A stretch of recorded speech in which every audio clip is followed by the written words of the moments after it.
Hey guys, what is going on? I'm back. I know it's been a while, it's been a big 3 months, but I'm back with another video. Today we're playing Permafall, and this game is really awesome. I'm going to teach you guys how to dungeon.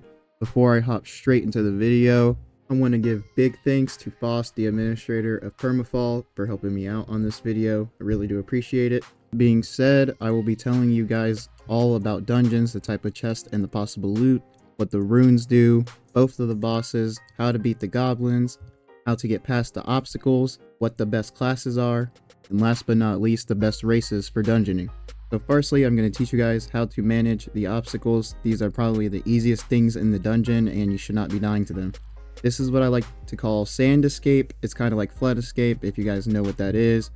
When you go into a room and jump on the first rock, you are going to trigger it and cause it to close. From there, you have to jump all the way up and be very careful about falling down. Keep your stamina in mind when going up, as you can easily jump too short because of fatigue and fall into the pit and fail. After it is over, jump back down to the bottom and get your loot.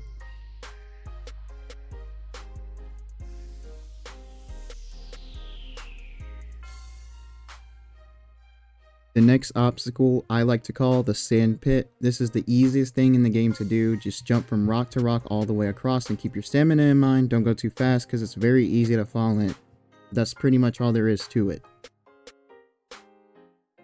Number 2, I'm going to be showing you guys how to beat the bosses and what to do. For the Sagitta boss, when you walk towards the middle, after a second or so, an audio will play signaling that it's a Sagitta boss. As soon as it spawns, you want to rush it and try to get in some M1s before it starts spawning arrows.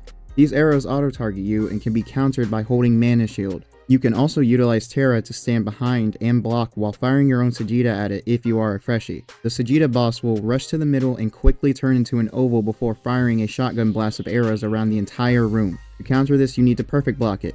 The timing is fairly simple. When it gets to the middle, wait maybe half a second or so and press F. Do not use Galu on this boss as it will reflect it back onto you and freeze you. Keep in mind that the Terra does not block the shotgun from the middle. Now for the mummy. If you don't hear any audio cue after walking in the middle to trigger, then it's a mummy. The mummy's hitbox is already there in the middle but hasn't came out the ground yet. You can use this moment to get free damage in. The mummy will spit void flies continuously until it's dead. The mummy doesn't attack you, it spawns stuff to attack you. First the flies, then the minions. Quickly burn the flies with phlegma as it's the only way to damage them, and then get damage on the mummy, then repeat.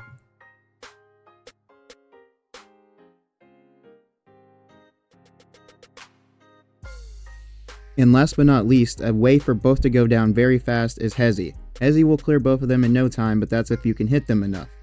If you are doing this on a class that's not recommended solo, I would recommend using Hezi because Assassin is not good for dungeon, but I can beat both the bosses with Hezi easy.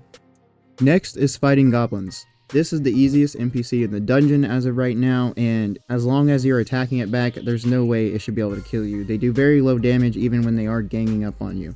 There's nothing to this really, you just want to start comboing them. They spawn and you have a little time to get a free combo in. They don't have a lot of HP, they don't drop anything, but they do reward you with a chest. Next, we have the types of chest and the possible loot. For the first chest, we have the reward chest. It used to be the reroll chest, but there's no longer rerolls in dungeons. Instead, you just get a reward that you can redeem at Romulus for either a race reroll or a bag of scrolls. The next up is the supply chest. It's a support chest, obviously. It gives vents, chicken, and occasionally a Hezi. The next chests are the common chest. They either have silver, trinkets and goblets, or some of them come with silver and bars that are worth 10 silver each. The next chest is a rune chest. Runes are rare items in dungeons that are dropped in chests, and they modify the dungeon for you. The next chest is the blessing chest. There's only one blessing in the game as of right now, and it's Abyssal Grasp. This is the rarest chest in the dungeon, and it's not seen very often. Unfortunately, in this video, I cannot find the rune or the blessing chest. Obviously, these are the rarest things in the dungeons. The rune is not as rare as the blessing at all, but they're still pretty hard to come across. However, I could still tell you guys what they look like.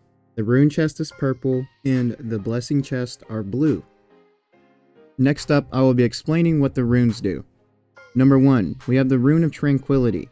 It reduces the amount of traps that spawn, except trap runes haven't been added to the game yet, so as of right now, this one is rendered useless. Number 2, Rune of Vision. lets you see unopened chests through walls if they're near you in a decent AoE.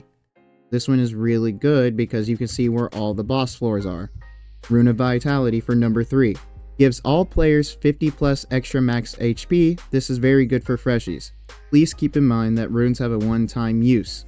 The last two things I'm going to be discussing with you guys are the best classes and the best races. The best classes are Great Sword for endurance and soaking in damage while doing wide area attacks, Brawler for overall damage in most scenarios, and Pi for traversing the dungeon quicker while doing decent damage. There might be other classes that are good for dungeon, like Monk or Lumen, but these are the ones that are good right now. The best races. Groot is a really good one because it has an iframe that also does AoE damage. The Mushroom race, but the blue variant because it's a insanely fast race, and if equipped with Assassin or Pi, you can go very fast around the dungeon and it's not going to take that long. Then Nova Chrono for spamming long range attacks with decent damage. And I know I said two more things, but one last thing. These things are totems. They randomly teleport you somewhere when you click the top of them, and once you click them once, they cannot be used again. Please remember that if you are wanting your friends to teleport with you, they have to stand on the plate with you or else it will not work. And for your final last step of your dungeon adventure, you need to go back to the start to escape or else you will not receive the stuff that you got in the dungeon. With that being said, I hope it was all important, and thank you for watching.